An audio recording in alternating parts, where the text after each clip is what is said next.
Rather than shutting off the water to the entire house, wouldn't it be nice if you could shut off each room as needed? So as you can see here, we have our PEX hot and cold system running throughout the house.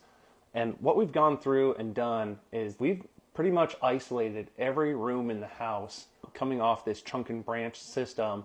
Because this is PEX, we went ahead and upsized a lot of things for longer runs with 3/4 until we get closer to the actual fixtures that we have, and then drop back down to nominal half. But we like to do this because we do a lot of full home remodels or multi-room remodels where we need water still on in the house. We can't shut the entire house off for too terribly long, but we want to have a bathroom off. This allows us to come down, shut off just the bathroom, and not affect any other part of the house for the homeowner. Here's a pro tip for when you're installing your shut-off valve. We want to write exactly what this is for. So we're going to show you how to get rid of this, and then you can make a nice clean label. You're going to get some clear cleaner. This is your best friend. So you're just going to take the dauber